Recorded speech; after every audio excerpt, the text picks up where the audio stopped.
Some days I've woken up and I know I haven't been at my best. Oh, not again. Oh, I don't want to go.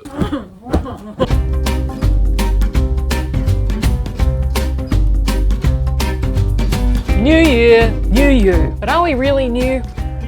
Nope, just as awesome as last year. I've been focusing on joyful mindsets on my channel for a while now, and I realize that we have so much that is going well for us, but there's always going to be room for improvement. But I know what you did this morning. Yes, I was watching you as you sleep. I saw you wake up and scroll through your phone for at least 30 minutes. Were you looking for that little kick? I'm going to be your 2023 truthful but painful friend right now. Because if you have 20 minutes to scroll on your phone, you have 20 minutes to exercise or to learn a new skill. Because cop this, I started running. Yes, I know, me running. No, I do not enjoy it, but I'm discovering something really interesting. I am finding ways to do it that I actually do enjoy. Like interval only. So running from one palm tree to the next and then stopping. Lining up the trees from there to there. Oh, but look, steak. Go.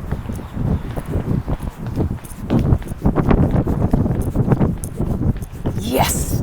There is no long distance marathon on the agenda for me this year. I'm not aiming to become first in anything apart from crossing the finish line in my head of discovering new territory. And I kind of run like a giraffe, not a gazelle. I realize that I look strange and kind of scare people when I do it. You be 6 foot tall and built like a brick. People assume that I'm in pursuit of a suspect when I run. It's kind of like they back up and they're like, who stole the TV?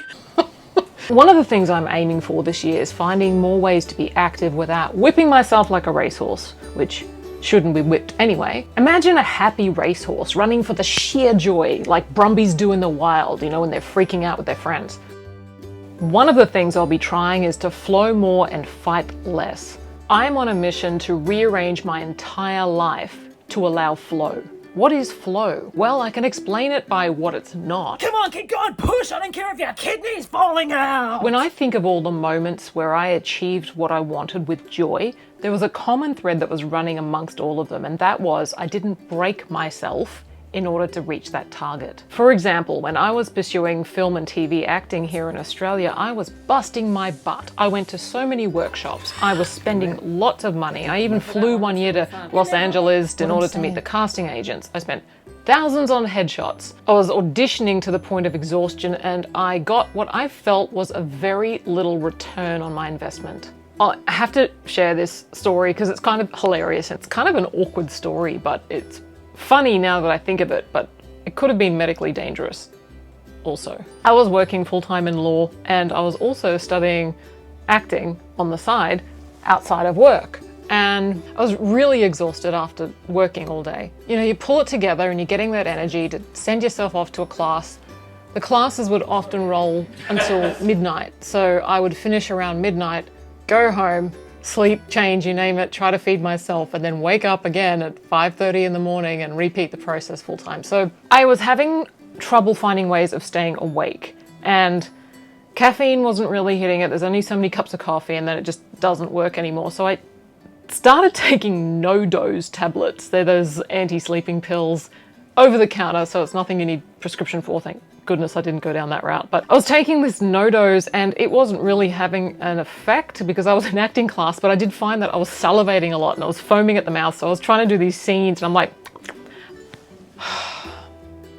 don't do that. Anyway, after about 10 years, I was about $70,000 in acting expense, tax, business loss. And something snapped in me one day where I thought maybe acting just wasn't meant for me. I'm a practical person. I did the math.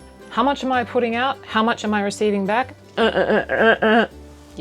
And I decided to just let go, to stop fighting, to stop trying so damn hard. And wow, what a weight off my shoulders. I felt like I was bringing my energy back to me. My stress went down. I took the pressure off myself. And soon after that, you can see where this is going. One of Australia's longest running drama TV series reached out to my agent and asked for me. Now, didn't ask for me to audition, for me to have to prove anything. No, they offered the role to me to accept. No audition necessary for a speaking role. When my agent called me to let me know and ask if I was willing to accept, I thought she was joking. And then I realized, no, my agent's very honest and she wouldn't be as cruel as to pretend to one of her artists that they got a role. So weird, right? What did that teach me?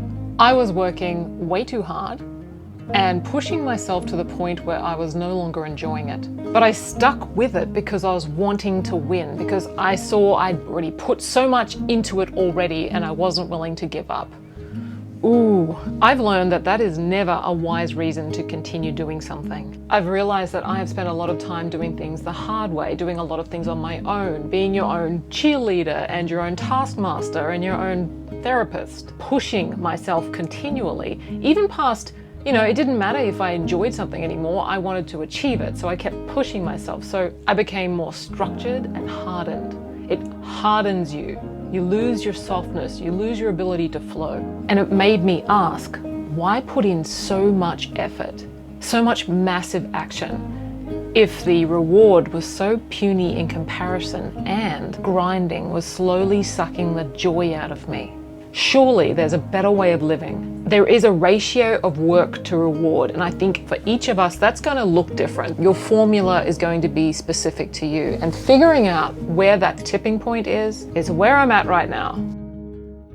Like, if you earn $38,000 a year, but you wake up happy, you've slept well, you have a clear conscience, you're uplifting to be around, you help other people, you've won. So this year I am pulling back from my tipping point and finding that sweet spot of challenge whilst also experiencing joy. Pulling back your energy is so critical, and this is something I've been doing this year. So I've been writing, see my scratchy pad there, writing my chicken scroll notes and asking these questions. Does what you're doing energize you? Does it feel intrinsically satisfying? At every law firm I've been, sorry, distraction, looks like kind of elf-like. Legolas! At every law firm that I've been working at in Australia, it's been revealed to me by the receptionists who work on the front desk, and I really am honoured that people feel comfortable to share what they're truly feeling behind the mask.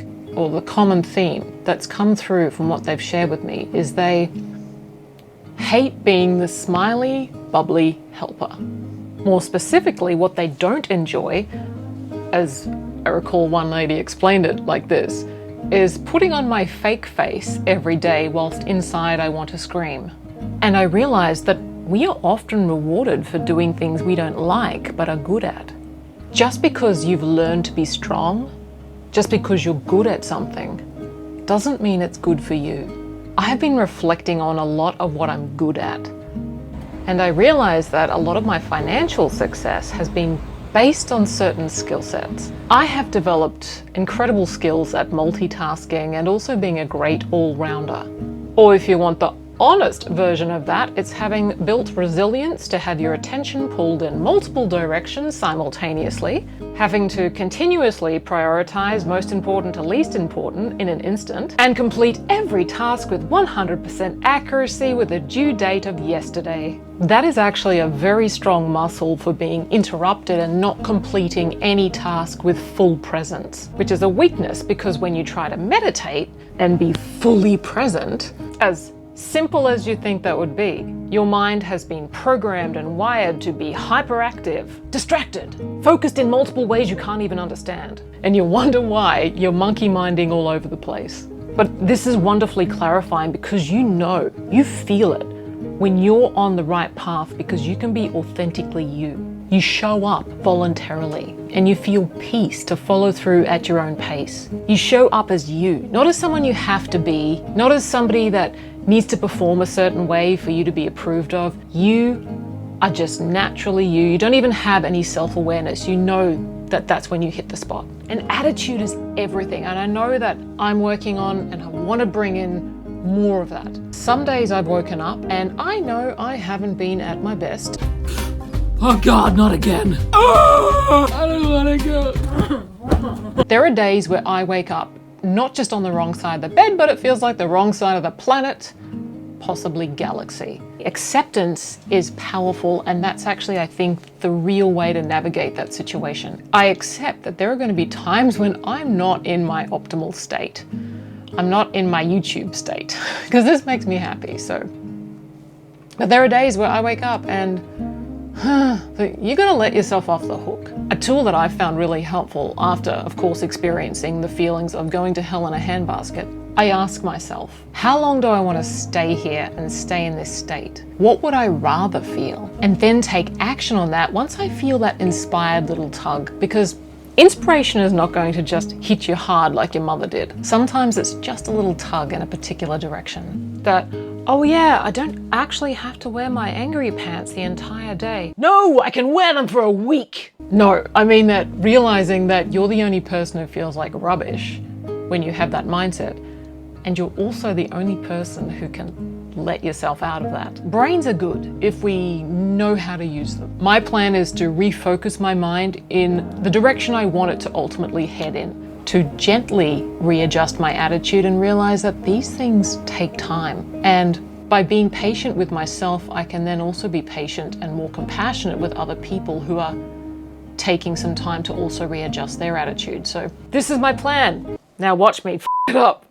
I'm just kidding. Here's to you and your new year and your success as you define it. Thank you for watching, and I really appreciate your support here and leaving some wonderful comments. I've had such a joy reading them, so thank you.